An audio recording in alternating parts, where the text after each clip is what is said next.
Hi, my name is Bridget Richardson, and I'm the Assistant Director of Ecumenical and Pastoral Initiatives at the Nesty Center for Faith and Culture at University of St. Thomas in Houston. And I'm here with Courtney West. She's the Assistant Director of Development for University Advancement at University of St. Thomas, and she's a current Master of Arts in Faith and Culture student with the Nesty Center for Faith and Culture. It's morning. Good morning, Courtney. Thank you so much for being open to this discussion. Of course. Thank you for inviting me. It's such a privilege and an honor. Yeah, and I'm an alumna of the MAFC program, and I love it. It's so much a part of my formative experience in young adulthood, and now that I'm working there, it's been beautiful. So I'm always so excited to talk to current students and hear how they found out about it, how they got involved, what drew them, and to share their experience of it all. So how did you find out about the program?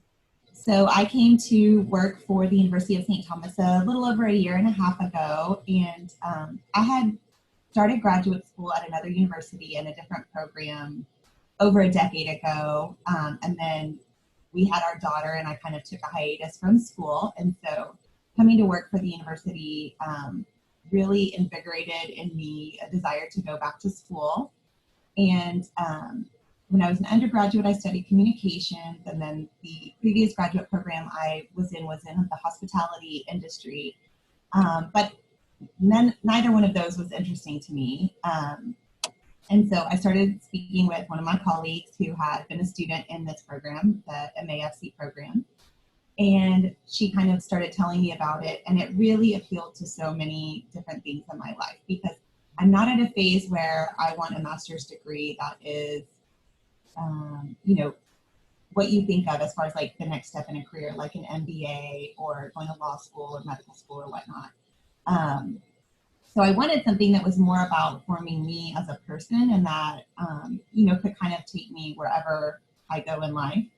And so as she was explaining the program, I was like, that really appeals to me, because when I was younger, I had a very strong spiritual life, and at one point even considered, maybe going into religious life. And clearly I'm married with children, so that, was not the vocation for me. And I know there are, diaconate programs for men, but I was like, what is there for a woman that's in the married vocation, but wants to grow spiritually, but wants something that's kind of practical application, like meat and potatoes content that she can apply, in her life in every aspect. And so this program really seemed to fulfill all of those requirements. And so what has it been like for you, being a parent, going to school in this way, doing that whole thing?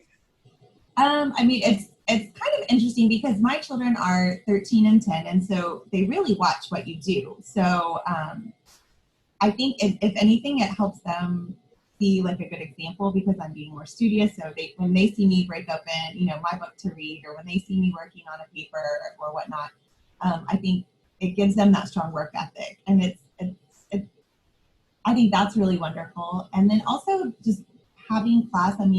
I go only once a week. I take one class at a time, and it's kind of like my me time, because it's, it nourishes you like mentally and spiritually. It gives you a social, component, because everyone in the courses gets so close. So I think it's really nice, because it's kind of self-care too, but also setting a good example for the kiddos. I really like that description of the self-care part, but also you're modeling what you want to see in your children as they go through their educational endeavors, right?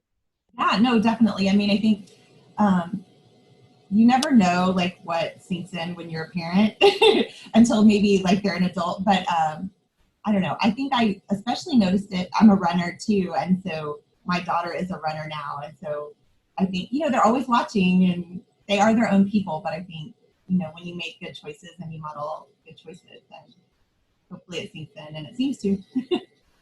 Yeah, well, that's awesome. That whole journey seems like it's been a really cool experience for your whole family. So when did you say that you started the program? So I started it, let's see, this year. It all Okay, blends so you're together, fresh. And what has it been like so far? Like, what's kind of the lay of the land? Like, describe what has spoken to you or what's been difficult. Well, I think what was really nice is that they kind of start you out with a retreat and they invite, alumni students back in to this retreat. So it kind of sets the tone for the program and you get to see how different people have utilized what they've gained and what they've garnered from the program in different facets of life. So that's kind of neat. And so the retreat kind of introduces you to alumni and current students that, will be starting the program at the same time as you. And so that was really nice. I really liked the retreat. The classes and getting to meet my peers in the program has been really interesting too, because it attracts so many different people from so many different walks of life, different ages, different belief systems, different, just everything. So, I mean, we have a neurosurgeon in one class and then a retired executive from ExxonMobil and then a preschool teacher and people that are, Protestant, people that are fallen away Catholics, people that don't know that much about the Catholic faith, people that are Buddhist. I mean, I've had so many different people in class and it's so nice to all be learning something together and learning from each other. So that's really nice, I think, because it brings you together with people that you might not walk alongside in your normal day-to-day activities either. So I really like that about the program too. Yeah. And how do you see that coming together and that, in the program, we talk a lot about dialogue. How can you see that dialogue and all those people coming together for learning these things that you're studying? How is that shaping your worldview and changing it?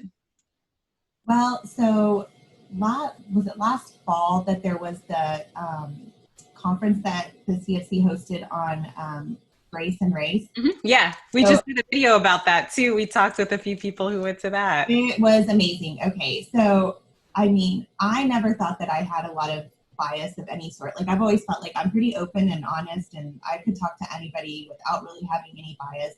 But unfortunately, I think the more you engage with people from different backgrounds, it makes you, if you're open to it and very self-aware, it makes you realize that you do have biases in your life and there's biases in society and some of them you don't even see. And it's kind of disturbing, but then it makes you more self-aware and it helps you grow as a person because different situations that you encounter in your life, it makes you take a step back and say, okay, am I looking at this through just my perspective that I grew up with, or am I looking at this through the perspective of all the players involved in this scenario? So I think it's really special because it helps you grow as a person and see things from other perspectives. And oftentimes it's a better perspective than you could have ever formed on your own with your background and your upbringing. So, I love it. I think it's pretty spectacular.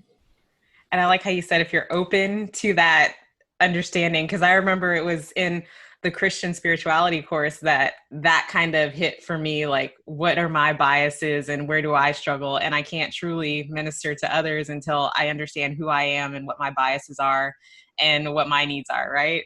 And so it's like, was that spurred from a specific course for you, or was it more so just the Grace and Race symposium, or how did that come about? I think the symposium had a big part to play in that, but I think also just every single thing that we read, I wouldn't say a particular class because it really is like a growing experience, right? Like you plant the seed and you water it and it needs like the sunlight and the air and like all of the things to cultivate and to grow. And I feel like that's how you are as a person in this program because not everybody takes the same classes in the same order. You might be in your first class, but there might be people that have been, in the program for a little while that are in that class with you. So they're bringing experiences from different classes that they've already taken that you maybe have yet to take. So I think it's really interesting because it's like this very organic growth process, but it's so interwoven. And oftentimes, like I know in the last class I was in last semester, there was folks in that class that had audited that class before or taken that class before, but they came back because depending on where you're at in life or whatnot, and depending on who's in that course with you, it could be the quote unquote same curriculum, so to speak, but the program is so much about coming to the table and talking that, you could have the exact same course taught every semester for 20 years and it wouldn't ever look exactly the same. And I think that's the beautiful thing about the program, and that's the beautiful thing about the annual retreat is that, it's just there's layers and layers upon layers, and you're never really done kind of like growing because there's always like another layer that's there. So Yeah, and you'll find that as you continue, you kind of keep seeing the same auditors like go to each class, but you're right. It's as you have different life experiences, you're like, oh, I learned that one thing in that class. I need to go take it again. I have to be filled even more with this new understanding. yes, yes. And just breaking open some of the things that you read too, right? So I read this book this year, and then I may go back to that soon. I may go back to it 5 years from now, and I may have greater understanding of it because of all the different perspectives that I've encountered, through my journey in the program and in life. Yeah, and now that, coronavirus has set in and your classroom model has changed from that interactive, environment where everybody's together to an online space, what has that shift been like for you? And do you still feel that same togetherness? I was really concerned about that, actually, to be completely honest, because um, the last time I took an online class was over a decade ago, and when it was an online class, it was more just basically like all of your assignments were posted and the deadlines were posted, but you were kind of self-taught. Whereas now, because of technology and all of the things that are at our disposal, I mean, your class can jump on to Blackboard or Zoom or whatnot and all see each other. And it's kind of nice because like clearly we're all in our like home offices right now. And so you're getting like a little peek into all of your, colleagues' worlds, and they're getting a peek into your world. Also, like with the space, the digital space that you're sharing. So that's it's pretty cool. So you're still able to get that warm, fuzzy feel because you're still engaging and having that conversation, just in a little different environment. Yeah, and I think it's so true, getting that little peek. It's sort of different, because you can kind of peek into their world or what is interesting to them, because through these conversations, it's been so fascinating to see where people are sitting, like what they choose to put behind them. Yes. And yes. so Father Nesty was making fun of me because I have behind me all of the books from the program. I know, I'm looking. I'm like, I read that one. Yeah, but it's because, those are the things that have filled me, and that's what's changed who I am. So I guess just to tie it all together, what are your hopes for continuing this program and for changing your worldview in a different way? Well, I think right now, particularly because I'm on a class on education, I think it's impacting me in that I want to make sure that I provide for, my children, but then also, I volunteer at my parish and I work as a catechist in our parish. So to make sure that the education that my children are receiving and that, the children in my community, my parish community and greater community are a good education and moral education. And it's imparting to me the importance of the role that I play as a parent and as a member of like a community that, we're all constantly teaching others. And so I think I just want to make sure that I'm able to provide, good things for all the people that God puts in my path. Well, that was beautifully said. And thank you so much, Courtney, for having this conversation with me about the program. So sweet, Bridget. It was such a pleasure. Thank you. Yeah, and the MAFC program is both so close to our hearts, and we hope that other people can, be open to that self-discovery and that change, that opening of your worldview. Oh, definitely. It's a special place, a special program, and it's hard to convey. It's hard to articulate. Right. So I think the more like conversations that people have about it, then you get like different perspectives about the program, and hopefully, cumulatively, they will all, culminate in a great description.